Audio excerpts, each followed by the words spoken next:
Hello, my name is Antonio Marcuevas, and today I'm going to be lecturing on equations of a straight line. So, right off the bat, I'm going to write down this formula for you, and we're going to try to memorize that. So the formula is y minus y1 is equal to m times x minus x1. I'm going to say it again. Y minus y1 is equal to m times x minus x1. This equation is called the equation of a line. So even though today we're only working with straight lines, this equation runs all the way up to calculus, calculus 1, calculus 3. I actually worked with this equation a little bit about a year ago when I took calculus 3 in college. But it'll reach up as far as you go if you decide to take any other math courses after high school. So a little bit about this equation. I know that some of you might not have seen numbers under letters like that. They're called subscripts. But all they do is they're just marking like a specific grouping. So let's just say that you have a random point A. It's going to be comprised of two coordinates, coordinate x and coordinate y for a point on the line, just any point. Let's just say they're here. It's just going to be point A, just one random point. They're going to be composed of x1 and y1. That's all that these two are referring to, just these two here. Okay? And m, if you can recall, m is just the slope of a line.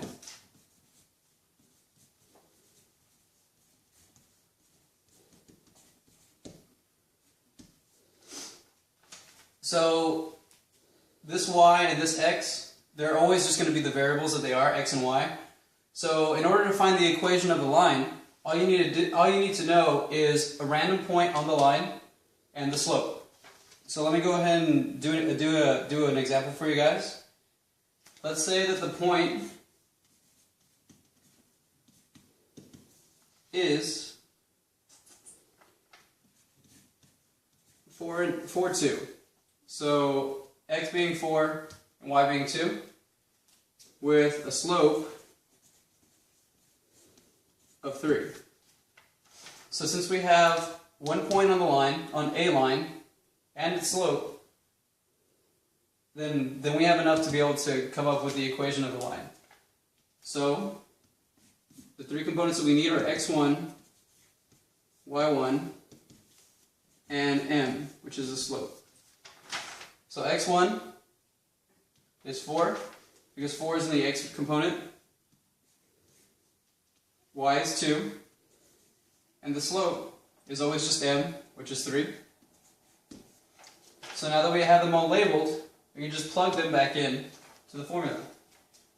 So the equation of the line is y minus y1, which is 2, which is equal to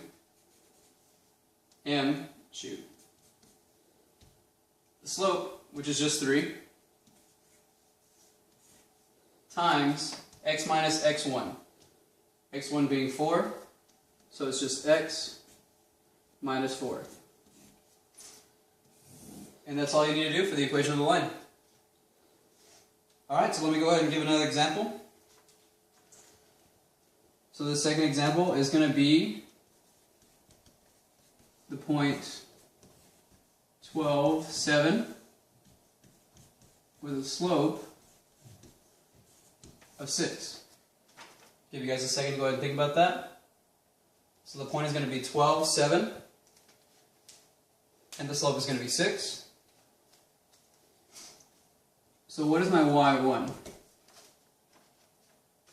y1 is just going to be 7 in the y component. Remember, this is x, y. The x1 is going to be the x component, which is 12. And slope is just 6.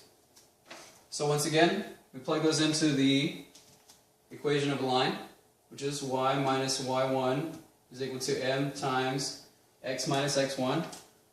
And we have y minus 7 is equal to 6 times x minus 12. Equation of 1. There you go.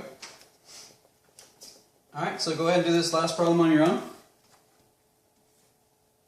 Negative 2 and 5